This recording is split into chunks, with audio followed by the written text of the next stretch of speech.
Hello guys, അപ്പോൾ നമ്മൾ ഇന്നിപ്പോൾ പോകുന്നത് ആറളം വന്യജീവി സങ്കേതത്തിലേക്കാണ്. അതിമനോഹരമായൊരു സ്ഥലമാണെന്ന് കേൾവിയുണ്ട്. എനിക്കൊരു ആഗ്രഹമായിരുന്നു അവിടേക്ക് പോകണം എന്നുള്ളത്. ഇനി നമുക്ക് അവിടെ പോയിട്ട് എക്സ്പ്ലോർ ചെയ്യാൻ. കേരളത്തിലെ ആദ്യത്തെ ചിത്രശലഭ പാർക്ക് ആയിട്ടുള്ള ആറളം വൈൽഡ് ലൈഫ് സാങ്ച്വറിയിലേക്കാണ്. അതിമനോഹരമായൊരു സ്ഥലമാണിത്.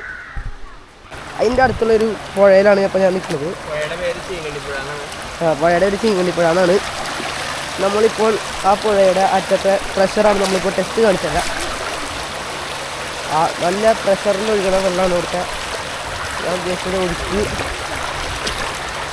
ഇവിടെ കണ്ടപ്പോൾ വെറുതെ കൈ വെച്ചുള്ള അവസ്ഥ ഉണ്ട് കേട്ടോ. കൈയുടെ അവസ്ഥയ്ക്ക് നമ്മുടെ അങ്ങനത്തെ ഈ പ്രഷറിൽ ഒഴുകണ വെള്ളമാണ് ഇവിടെ. പിന്നെ നല്ല വഴുക്കിലുള്ള കല്ലുകളാണ് ഇവിടെ. നടക്കുന്നത് ഇവിടെ. അടുത്ത നോക്കിലാണ് വരെ tata, goodbye, see U.